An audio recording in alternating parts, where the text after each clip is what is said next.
All right, this week at Edison Motors, we show you the inside of our rear ends. I give my mom a hug, then we send Yael to Winnipeg to fix some stuff I broke. Oops, stop it.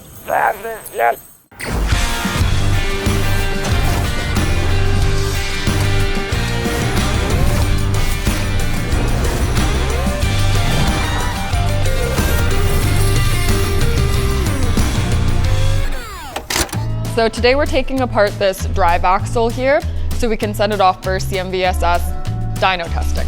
So essentially we're going to take out all the components that they don't need to test. We're going to use those for spare parts, and then the whole axle assembly will get tested, mounted to a dyno, and then we'll see how the brake materials on this perform. Because when you see how simple these things are, it's really incredible. To start with, you take the cover off and you'll just see 2 electric motors. That's because each motor drives its own set of axles. There's no ring and pinion, there's no differential.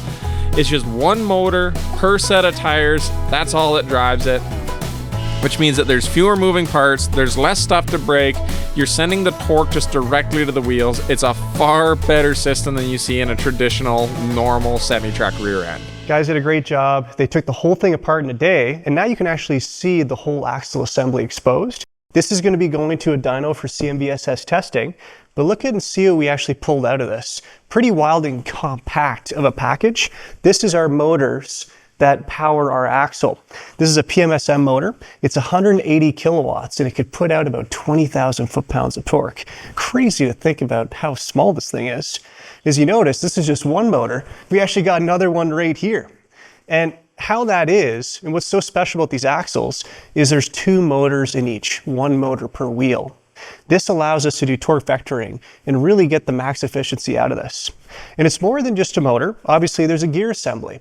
And the reason for that is there's a 2-stage gear so that we can have maximum torque at low speeds, but also have really high efficiency at higher speeds.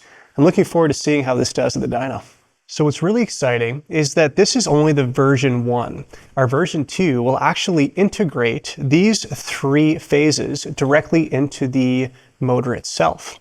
Instead of needing a motor controller, we're actually going to integrate it directly in the assembly, which means more power and just a better, more compact way of assembly. So really excited. Okay, one of the things that I feel so grateful for is that my parents actually moved out here. So they sold their house in Merritt, and they got the little cabin like all the employees are staying in. It's just really cool that my parents are like, oh, if Chace is gonna move to Golden, we'll sell our house, we'll move there with them to support them. So we joke that, well, Edison started in my parents' backyard, and now my parents are living in Edison's backyard. So check out their little cabin here.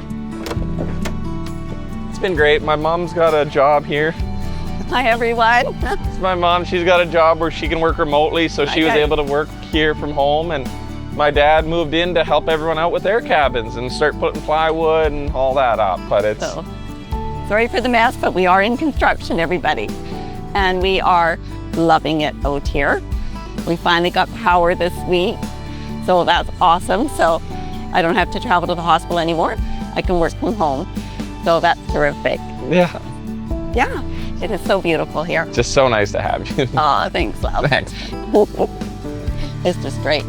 The view, guys, every day are amazing. You just see the mountains.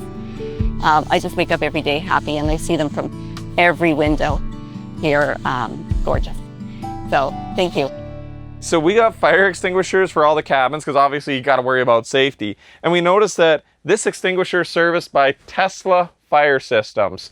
So Edison is relying on Tesla to save it in case the WestingHouses catches on fire. So Edison needs Tesla to stop the WestingHouses from burning down. Hello guys, come in. So welcome in our house, me and parents, and some big and exciting news happened.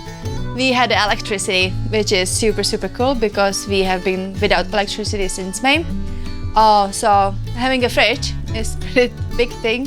As a mother of a family who cooks a lot, so having a fridge is a really good thing. Another thing what we have been working on, putting all the walls up. Check it out, the view, pretty cool. Why do you got a dog bed? We are giving a new puppy who's gonna protect our kiddos from all the bears and cougars around. Then we made this closet, which I am pretty proud of.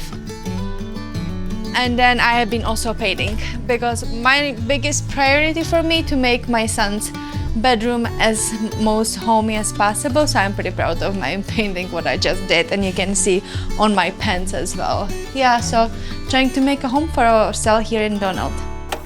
This is one of the most exciting things in this company, and I have been waiting days for this to show up. Check out what we got here. You got this, Chace. You got how heavy is that? I don't think it's that heavy, but there we go.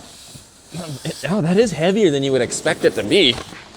All right, we got a hot dog roller for the office. Chace bought with his own money. I did buy it with my own money, but we got a glizzy in the office. Welcome to Love's. Welcome to Love's! Welcome to Love's. We got a glizzy roller. Comes with paintbrushes. I don't need paintbrushes for a hot dog. To baste your hot dogs. Who's basting their hot? Oh, maybe. You ever baste a hot dog? No. All right, so got a build here, and we got the glizzy roller on deck. This thing's got variable heat settings. We got like 6, 7 buns we can fit in there. Office glizzies. Yeah.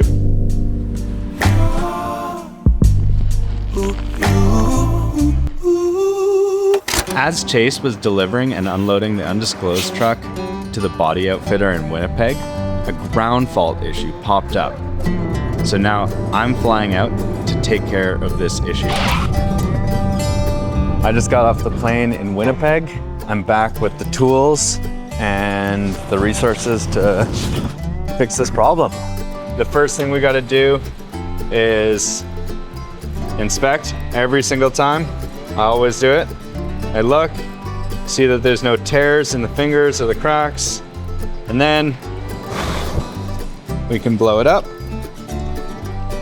We gotta make sure that it holds air.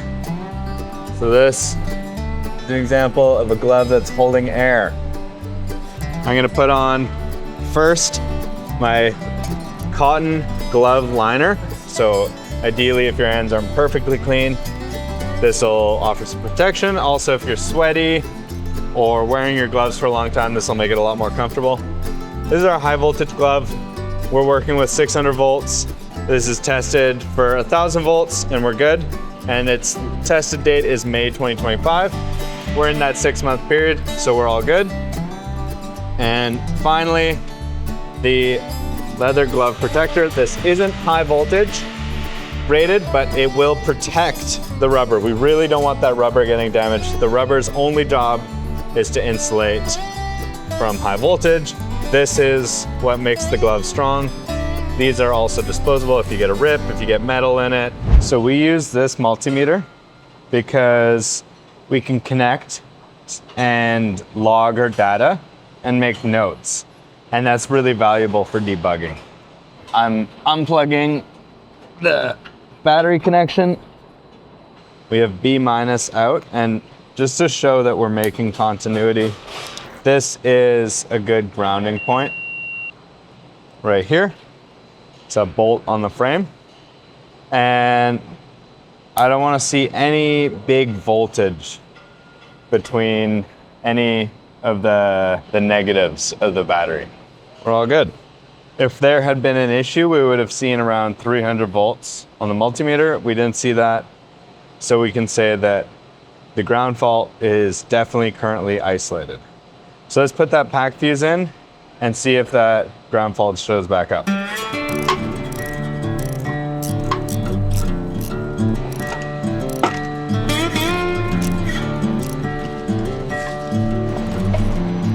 Next, we're pulling off this cover.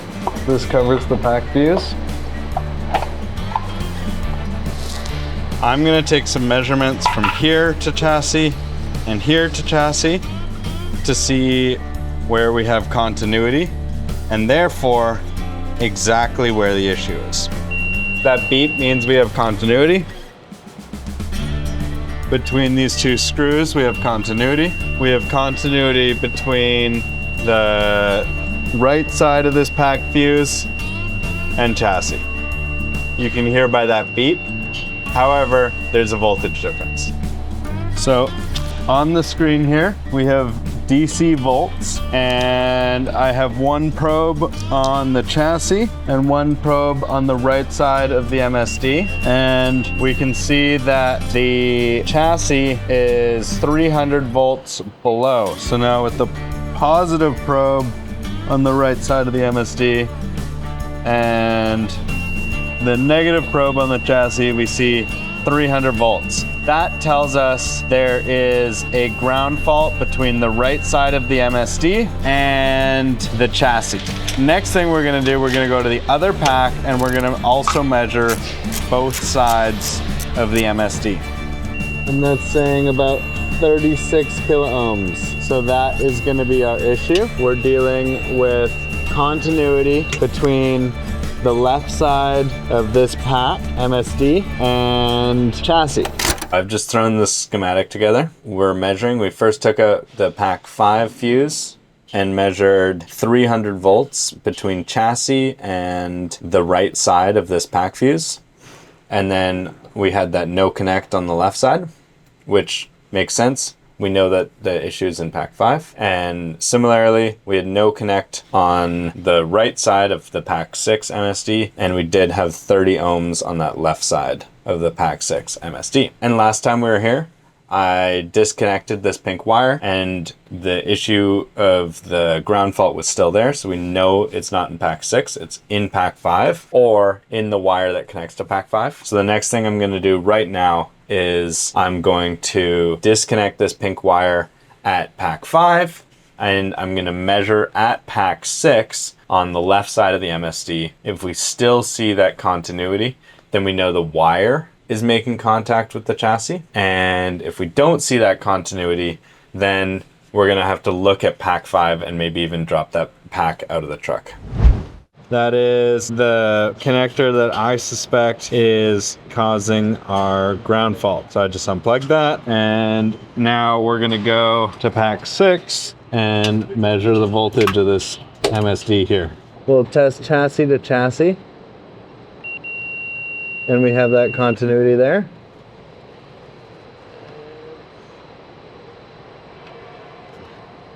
That's the left side of the MSD. That's where we previously had a fault, and we have no fault. So we can confirm that that issue is outside of pack 6 and in the connection that goes between pack 5 and pack 6. It's day 2. Yesterday we found fluid in one of our connectors, so we need to clean that out. So today I took a bunch of photos and I'm gonna clean out that connector, plug it back in, and see that that fault goes away. I've got my air gun, my socket, and my multimeter. I'm ready to get under the truck. Pro tip, if you have to use your phone while you have high voltage gloves on, just use your nose. Now I got my flashlight on. This is our problem connector, and I'm gonna blast it with air. Try clean it out.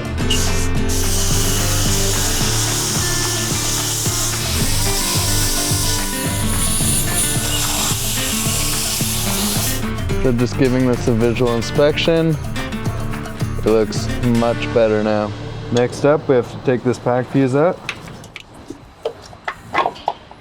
We have the pack fuse disconnected, and we can measure that there's no connection between chassis and the battery with the plug unplugged. Let's check that now once we plug it back in again. I just plugged in this connector here. It's fully connected. It's locked. I did the twisting mechanism at the bottom.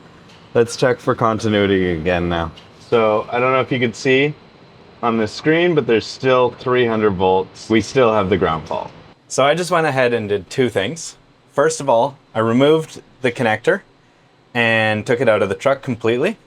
And I plugged in a different spare connector into the battery, and that new connector didn't cause the ground fault. Then we just disassembled that connector that was in there that was causing the fault and found that it was full of a fluid. We taste tested it, smelt it, and confirmed that it was in fact coolant. and we think some coolant dripped down from the engine while coolant was being filled in the engine and landed on that wire and seeped into the connector. So now we just have to figure out why coolant got into that connector, because it should be IP67 rated. But no matter what, we're gonna go through, we're gonna inspect all the other connectors, and we're gonna put heat shrink and electrical tape to make sure there's no fluid getting into those connectors and causing more ground faults. So we pulled the cable out fully, cleaned it off, and now we're checking continuity. This is telling me that there is no longer an isolation fault at 300 volts, which is good. So let's go ahead and plug in that other side and see what the resistance is now. So I just tested 2 points on the chassis. Now I'm testing the right side of the MSD, no resistance, and the left side of the MSD, no resistance. So we can say that the ground fault is gone now. So we just removed that ground fault.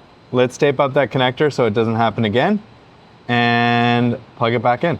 So everything is reconnected, and now we're gonna measure the voltage and check what each pack is at. So starting with our bottom pack, we have 606.1 volts. Now our second pack, 606.1, and our third pack, 606.7.8. So we have a 0.5 volt difference, and we're gonna put this battery balancing box to the use by plugging these in. We're gonna be plugging in, and we're gonna let a big resistor dissipate that difference in voltage. We're gonna come back in a few minutes and check what our voltage is settling at. So let's connect those up. So our protocol is, as long as the voltage difference is less than 30 volts different, we're allowed to plug this in. This is now balancing. I'm back at the hotel celebrating because today was a huge success. I was able to totally fix that ground fault and prevent it from happening again, and now we can give it back to the customer in a safe and working condition.